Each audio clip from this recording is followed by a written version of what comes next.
News 4 New York. Good evening, I'm Sue Simmons. And I'm Chuck Scarborough. A mother's screams failed to save her little boy from the jaws of death. Well, the Long Island neighborhood is in shock tonight. A young couple is devastated, and the way they lost their 2-year-old today could hardly be more horrible. The boy was mauled to death by a Rottweiler as his mother and neighbors tried to stop the savage attack. It happened in Hicksville. News 4's Tiwa Chang is there for us. Tiwa? Well, Chuck, this is the house where the attack occurred in the backyard here around 3:30 this afternoon. What happened was Joe Shepard, who lives across the street here on Terra Lane, came across here to babysit her friend Karen Link's 4-year-old son. When Mrs. Shepard came across the street, she brought her 2-year-old son William with her, her son William. And he was killed by the dog that belongs to the Link family that lives here. This is the dog that killed the 2-year-old boy, according to police, a 120-pound Rottweiler named Thor. He's in an animal shelter in Oyster Bay for observation, and then police say the dog will be destroyed. It started when Mrs. Shepard took her child and the child she was babysitting into the backyard. The two children were playing on the swing set when Thor broke out of its penned area within the backyard and bolted for the swing. The dog mauled the 2-year-old William Shepard Jr., leaving its master's child alone. And it attacked the child for reasons unknown. It bit the child about the head, causing severe injuries. The boy's hysterical mother tried to pull the dog off. She finally leashed the dog and dragged it back into its pen. Her and her son's screams brought neighbors who called police. The boy was helicoptered to Nassau County Medical Center, but he died at 4:20 p.m. And neighbors say the dog is gentle and played with everyone, including the victim. The dog is the friendliest dog I've ever seen. I haven't seen a friendly dog. He's the least dog I expect to do anything like that. There is no explanation why the dog attacked without provocation. Now, both of the families involved in this tragedy are too distraught to talk to anyone. Police say there will be no charges filed. They just call this a terrible accident. Reporting live in Hicksville, Tiwa Chang, News 4, New York. Sue? Thank you, Tiwa. And tonight, the books are finally closed in another case involving an attack on a child by a dog. Tyler Olson of Little Egg Harbor, New Jersey, was 16 months old when most of his right arm was torn off by a hybrid wolf dog 2 years ago.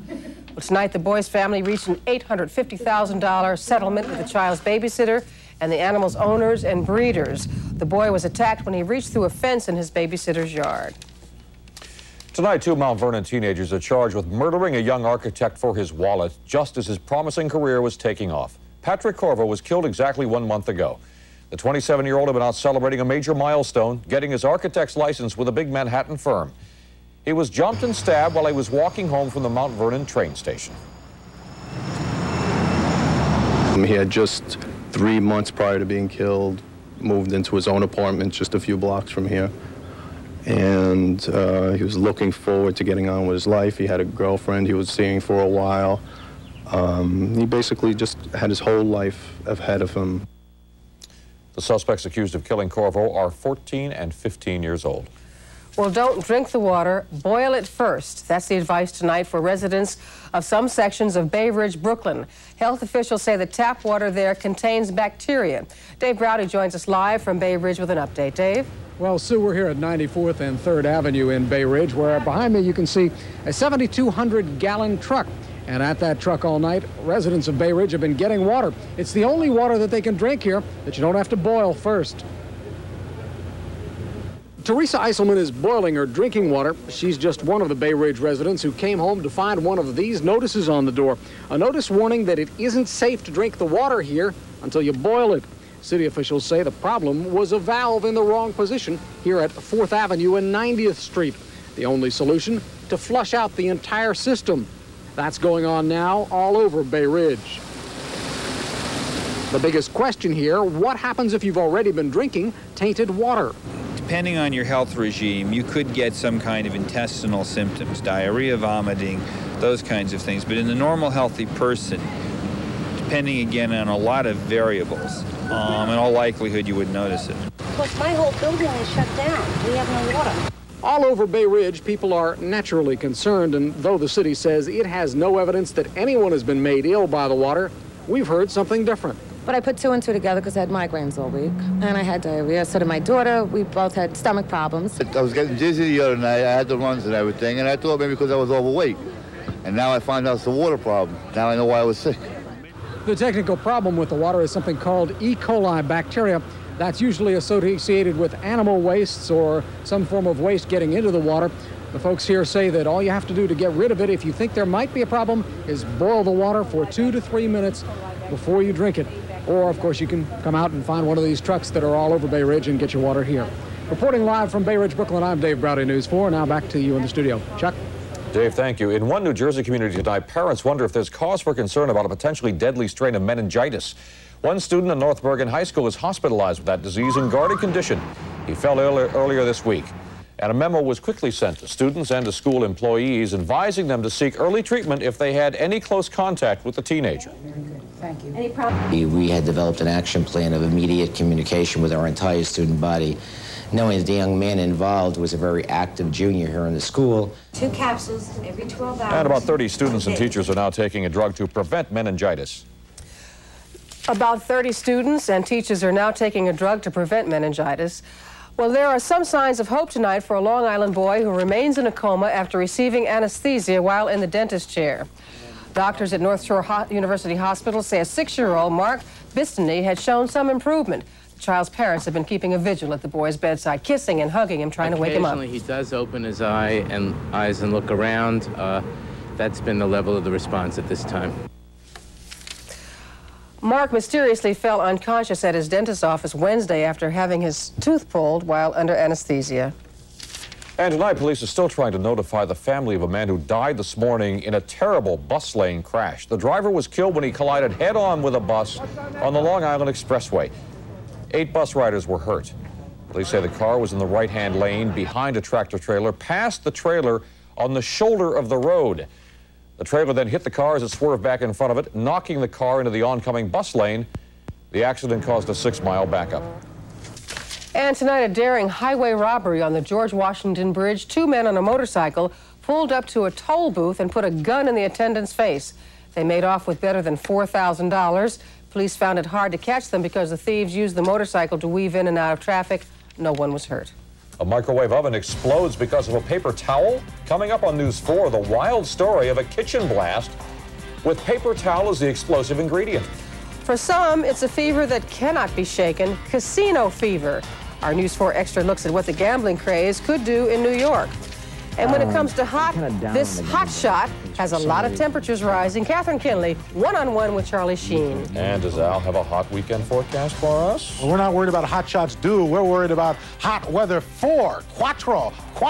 It's going to be fabulous. And if you're heading to the stadium tomorrow afternoon, sunny and warm, we'll see if we're going to make it 4 in a row as News 4 at 11 continues.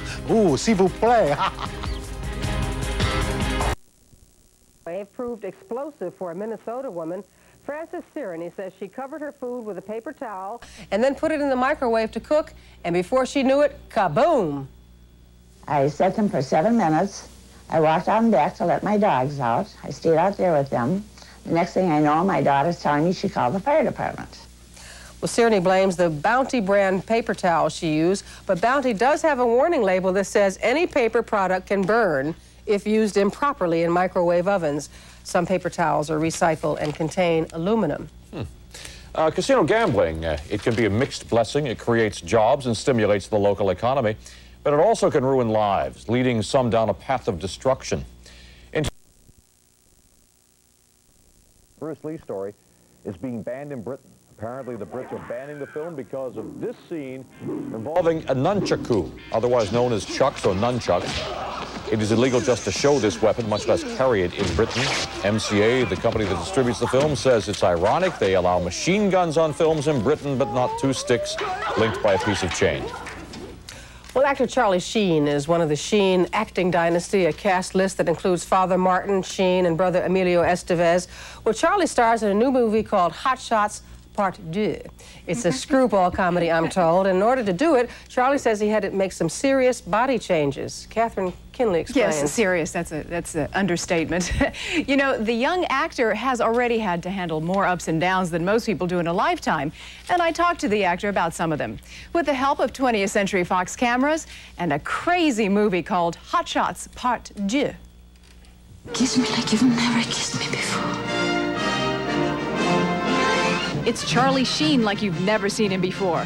with bulging biceps and pumped-up pecs. But for the actor, it was all in a day's work, or 120 days' work.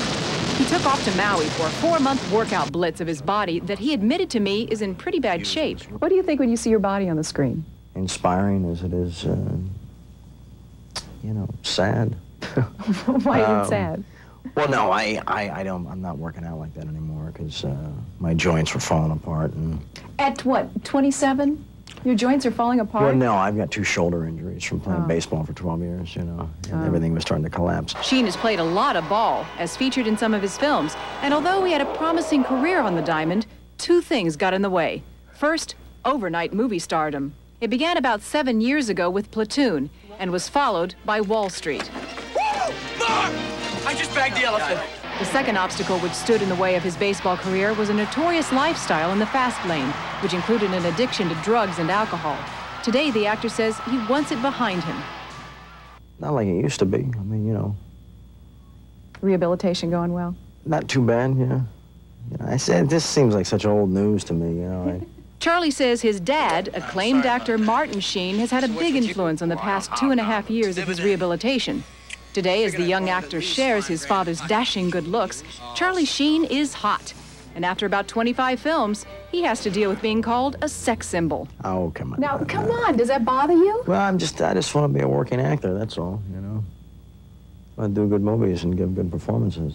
Oh, and by the way, Charlie Sheen is very single. I'm flying pretty solo these days, to tell you the truth. The whole year is like... One film after another. You're too busy for a relationship. Exactly. But it's usually when you think you don't have the time that something walks around the corner and there you are. Do you have any idea what would happen if you stay here with me?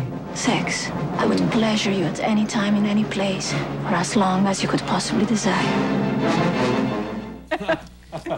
The reason Mr. Sheen is so busy this year, well, he's off doing The Three Musketeers, a remake, thus the little goatee. Then a movie called The Chase, followed by another baseball movie, the sequel to Major League. So the inability to continue his career didn't have anything to do with the fact that he couldn't hit a curveball? No, he didn't admit that to me. I see. All right, Catherine, thank you. Thanks, Catherine. Well, we hear a country beat coming from next door tonight. Dolly Parton's at Radio City Music Hall. Concert highlights coming up. Plus Al's weekend weather and a look at your Saturday travel map.